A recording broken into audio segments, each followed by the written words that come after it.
Shalom, perkenalkan nama saya Dwi Natalia Pasudi dari Prodi Teologi kelas D.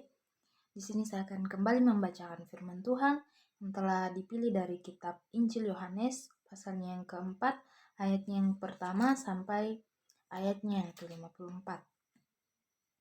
Percakapan dengan perempuan Samaria. Ketika Tuhan Yesus mengetahui bahwa orang-orang Farisi telah mendengar bahwa ia memperoleh dan membaptis murid lebih banyak daripada Yohanes, meskipun Yesus sendiri tidak membaptis melainkan murid-muridnya, ia pun meninggalkan Yudea dan kembali lagi ke Galilea. Ia harus melintasi daerah Samaria. Maka sampailah ia ke sebuah kota di Samaria yang bernama Sikar, dekat tanah yang diberikan Yakub dahulu kepada anaknya Yusuf. Di situ terdapat sumur Yakub. Yesus sangat letih oleh perjalanan, karena itu ia duduk di pinggir sumur itu. Hari kira-kira pukul 12.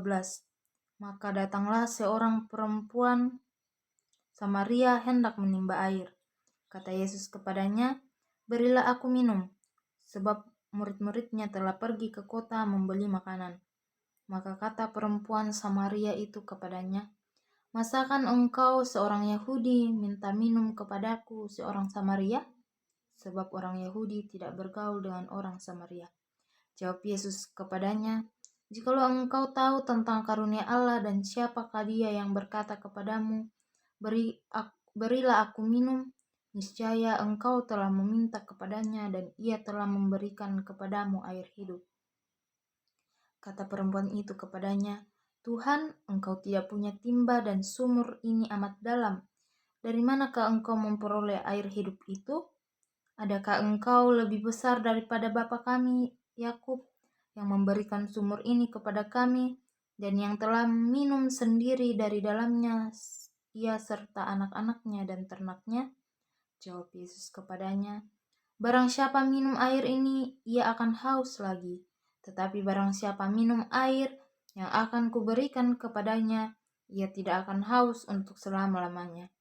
Sebaliknya, air yang akan kuberikan kepadanya akan menjadi mata air di dalam dirinya, yang terus-menerus memancar sampai kepada hidup yang kekal." Tetapi perempuan itu kepadanya, "Tuhan, berikanlah aku air itu supaya aku tidak haus dan tidak usah datang lagi ke sini untuk menimba air." Kata Yesus kepadanya, "Pergilah, panggillah suamimu dan datanglah ke sini." Kata perempuan itu, "Aku tidak mempunyai suami." Kata Yesus kepadanya, "Tepat katamu bahwa engkau tidak mempunyai suami, sebab engkau sudah mempunyai 5 suami dan yang ada sekarang padamu bukanlah suamimu. Dalam hal ini engkau berkata benar." Kata perempuan itu kepadanya, "Tuhan, nyata sekarang padaku bahwa engkau seorang nabi. Nenek moyang kami menyembah di atas gunung ini, tetapi kamu katakan bahwa Yerusalemlah tempat orang menyembah." Kata Yesus kepadanya, "Percayalah kepadaku, hai perempuan, saatnya akan tiba bahwa kamu akan menyembah Bapa bukan di gunung ini dan bukan juga di Yerusalem. Kamu menyembah apa yang tidak kamu kenal, kami menyembah apa yang kami kenal, sebab keselamatan datang dari bangsa Yahudi. Tetapi saatnya akan datang dan sudah tiba sekarang bahwa penyembah-penyembah benar akan menyembah Bapa dalam roh dan kebenaran, sebab Bapa menghendaki penyembah-penyembah demikian. Allah itu roh, dan barang siapa menyembah Dia harus menyembahnya dalam roh dan kebenaran."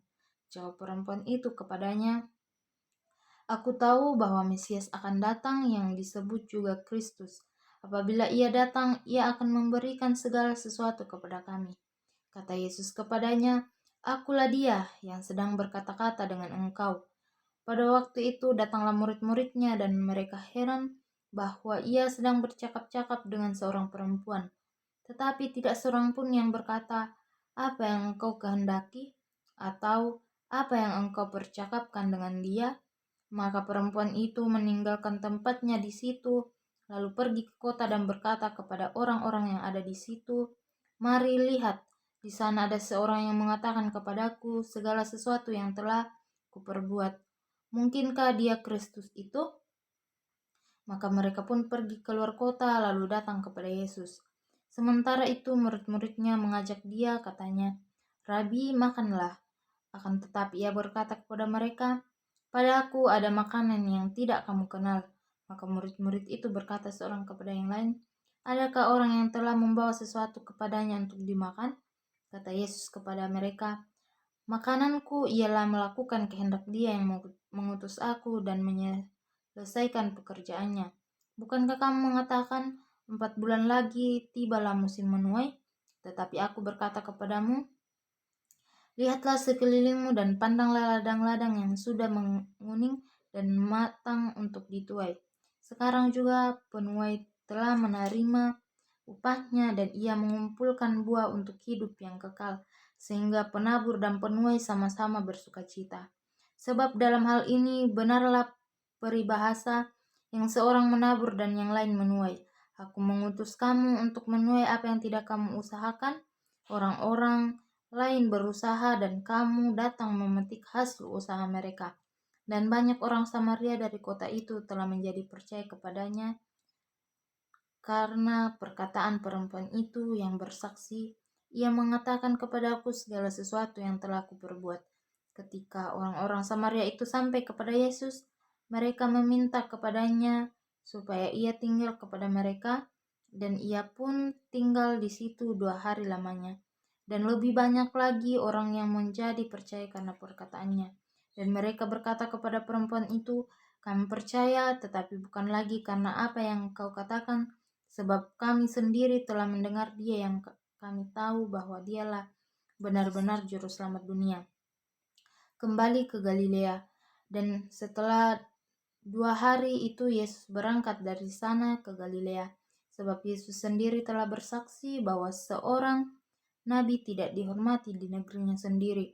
Maka setelah ia tiba di Galilea, orang-orang Galilea pun menyambut dia karena mereka telah melihat segala sesuatu yang dikerjakannya di Yerusalem pada pesta itu, sebab mereka sendiri pun turut ke pesta itu. Yesus menyembuhkan anak pegawai istana. Maka Yesus kembali lagi ke Kana di Galilea, di mana ia membuat air menjadi anggur. Dan di Kapernaum ada seorang pegawai istana, anaknya sedang sakit. Ketika ia mendengar bahwa Yesus telah datang dari Yudea ke Galilea, pergilah ia kepadanya lalu meminta supaya ia datang dan menyembuhkan anaknya, sebab anaknya itu hampir mati. Maka kata Yesus kepadanya, "Jika kamu tidak melihat tanda dan mujizat, kamu tidak percaya." Pegawai istana itu berkata kepadanya, "Tuhan, datanglah sebelum anakku mati." Kata Yesus kepadanya, "Pergilah, anakmu hidup." Orang itu percaya akan perkataan yang dikatakan Yesus kepadanya lalu pergi. Ketika ia masih di tengah jalan, hamba-hambanya telah datang kepadanya dengan kabar bahwa anaknya hidup. Ia berkata kepada mereka, "Pukul berapa anak itu mulai sembuh?" Jawab mereka, "Kemarin siang pukul 1 demamnya hilang." Maka teringatlah ayah itu bahwa pada saat itulah Yesus berkata kepadanya, "Anakmu hidup." Lalu ia pun percaya, ia dan seluruh keluarganya. Dan itulah tanda kedua yang dibuat Yesus ketika ia pulang dari Yudea ke Galilea. Demikianlah firman Tuhan. Yang berbahagia adalah kita yang masih sempat mendengarkan firman Tuhan dan melakukannya dalam kehidupan kita sehari-hari. Demikian dari saya ucapkan terima kasih dan shalom.